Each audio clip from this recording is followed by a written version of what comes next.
안녕하십니까. 쏙쏙탐의 윤쌤, 윤태장입니다. 자, 간지나게 대학교 면접 보기 2탄입니다. 제가 1탄에서 인터뷰 스킬스라는 거를 제가 제목을 달아서 올렸더니요. 잘렸습니다. 잘려서 제가 지금 명칭을 약간 바꿔봤고요. 자, 여하튼요, 한국 사회가 참 무섭습니다. 자, 한국 사회는 우리 직접재산권에 대해서 상당히 소홀하죠. 남의 거 그냥 갖다 쓴다 뭐 이런 것들이 소홀한데, 자, 미국이라는 나라는 참 무서운 것 같습니다. 그런 용어, 일반적인 언어임에도 불구하고 그런 것들이 카피라이트에 걸릴 것이다, 문제가 될 것이다 해가지고 저를 이제 그 유튜브 쪽에서 이제 잘라주네요. 그래서 제가 명칭을 바꿔서 다시 한번 이렇게 올리도록 하겠습니다. 자, 2탄 계속 가겠습니다. 자, 공지사항 한번 다시 읽어주시고요. 자, 2탄. 지금 문과 계열 면접 예상 질문이라고 제가 써놨습니다. 이거는 공통사항이고요. 문과를 하신다면 이런 질문들이 꼭 나올 것 같습니다. 무슨 얘기냐면 지원학과에 관한 전문 지식 관련해서 분명히 나올 것이고요. 그 다음에 지원학과에는 그 다음 무엇이냐, 그 다음에 주요 과목은 뭐냐, 향후 직업들은 과연 무엇이 있겠느냐 이렇게 물어볼 거예요. 그 다음에 또 물어볼 수 있는 것들은 지원 동기가 뭐니, 그 다음에 취미가 뭐니라고 이제 제가 이제 농담을 하나 이제 써놓은 거 있고요. 이 정도가 이제 될 것 같습니다. 자, 보통 이제 자기소개서를 쓸 때 저희들이 뭐라 하겠어요? 제가 학교를 많이 이제 분석을 해보라겠죠? 자, 이제 직접 한번 들어가 볼게요. 학교를 분석하다 보면 거기에 딱 들어가면 학과에 관계된 그런 사이트가 있다고 했었잖아요. 학과 관계된 사이트가 있으면 거기에 들어가서 정리를 해놓을 필요가 있어요. 그러면 예를 들어서 제가 하나의 기준점을 잡기 위해서 경영학을 넣어놨습니다. 자, 경영학이란 무엇이냐 이렇게 해놨어요. 그러면 경영이 과연 무엇일까 이렇게 생각을 해봐야 되겠죠. 그럼 우리는 그냥 하면 생각하면 작은 가게라고 생각하면 열심히 돈 버는 거예요. 그죠? 돈 많이 버는 거예요. 이렇게 얘기를 할 수 있어요. 근데 그렇게 해갖고는 교수님한테 좋은 점수를 맞을 수가 없죠. 조금 유식한 척을 해줘야 됩니다. 자, 경영학이란 회사의 궁극적 목적인 기업 가치를 극대화하기 위해서, 기업 가치라는 건 뭐냐면요, 이 회사가 이게 굉장히 좋아요 라고 최대한 광고를 많이 해서 주어진 자원들, 즉 인적 자원하고 물적 자원들을 효율적으로 사용해서 최소의 비용으로 최대의 이익을 구하기 위한 방법론을 체계화시킨 학문이다. 말이 굉장히 어렵죠. 무슨 얘기냐면요, 사람 조금 쓰고 많이 돈 벌고요. 그 다음에 원가 조금 쓰고요, 많이 팔겠다는 얘기예요. 예를 들어 300원 주고 만들어서 3만 원 주고 팔겠다는 얘기예요. 무슨 말이 이해됐죠? 3명이 300원 주고 만들어서 3만 원 주고 팔면 그보다 더 좋은 게 없겠죠? 예, 이게 바로 경영학이라는 거예요. 제가 좀 오버해서 얘기를 했습니다. 자, 여기서 가장 중요한 건 뭐예요? 가장 중요한 거는 인적 자원, 물적 자원들을 효율적으로 사용해서 최소의 비용으로 최대의 이익을 구하기 위한 방법으로 체계화시킨 학문이 바로 경영학이다. 이 정도까지 알고 계시면 됩니다. 자, 그 다음에 경영의 주요 과목이 무엇입니까? 이렇게 물어보면 마케팅, 회계, 재무관리, 생산관리, 인사관리, 국제경영, 경영정보 시스템. 마케팅은 파는 거고요. 회계는요, 돈이 얼마만큼 들어왔나 나갔나를 따지는 거고요.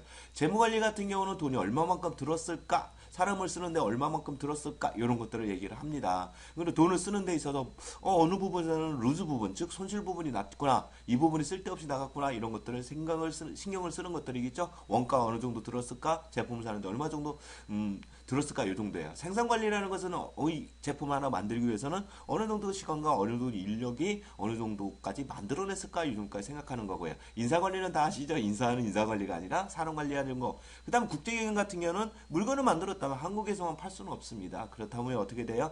미국이나 일본이나 중국에 대한 정책들, 그 다음에 경영정책들 같은 것도 알아야 되고, 정치적 상황도 좀 알아야 되고요. 그 다음에 걔네들이 추구하고 있는 어떤 국제적인 상관관계성들 있잖아요. 그런 것들 좀 알아야 된다는 얘기고요. 그 다음에 경영정보 시스템 같은 경우는 사람이 무조건 다 할 수는 없어요. 그리고 시스템화 시키는 것, 즉 프로그램화 시켜가지고 뭔가를 할 수 있는 것들을 만들어내는 것들입니다. 자, 그 다음에 경영학과를 졸업하고 나서는 과연 무엇을 할 수 있을까 이렇게 생각을 해보셔야 되는데요. 보통 이제 일반 기업체들, 그 다음에 창업을 하거나 교수 이수를 하거나 뭐 2급 정교사 자격증이라든가 교직 진출이나 공무원, 공사, 공단, 취직 뭐 이런 식으로 쭉 나갈 수 있겠네요. 전문직은 공인 회계사, 세무사, 변리사, 감정평가사, 관세사 정도. 그 다음에 석박사 쪽으로 가고, 그 다음에 교수 임용시험을 보고 대학 교수로 되고, 경제연구소나 경제연구소의 연구원으로 가는 길들이 있다. 사실 일반적인 얘기들이죠. 굉장히 일반적인 얘기들입니다. 사실 가장 편한 방법들은 요즘은요 그냥 뭐 사자를 따는 게 좋다고 그러는데 요즘 사자들도 많이 어려운 것 같아요. 요즘은 잘 팔리는 직업 중에 하나가 변리사라는 직업 있죠. 변리사라는 직업은 특허 관련해서 일을 하는 사람들입니다. 요런 정도까지만 알고 계시면 되고요. 여기서 주요 과목이 마케팅, 회계, 재무관리, 생산관리, 인사관리, 국제경영, 경영지수부 정도 있다.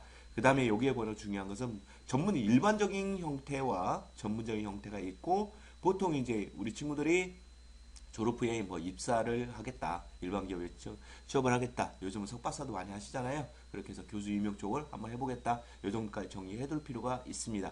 외우시지 말고 이해를 하시는 게 가장 중요합니다. 한번 읽어보세요. 자, 지원 동기가 뭘까요? 이렇게 물어볼 수 있어요. 그럼 지원 동기가 과연 무엇일까요?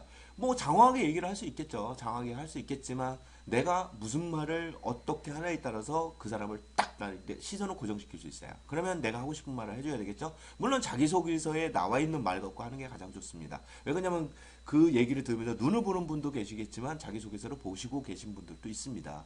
물론 그렇게 해서 두 가지 형태로 나타날 수 있으니까 긴장하지 마시고요. 자기소개서에 있는 방법으로 갑니다. 자, 여기에 보면 이 친구 같은 경우는 작게는 벤처기업을 운영하고 그 다음에 세계적인 기업으로 만들겠다. 그 다음에 이제 본교 학교 이름을 넣어서 체계적인 경영 프로그램을 배우고 싶어서 지원했다. 이런 말들을 해줘야 됩니다. 근데 그 전에 후크하는 말들이 있어요. 후크라는 것은 사람의 어텐션 포인트, 딱 관심을 끌어모을 수 있는 것들을 얘기해야 돼요.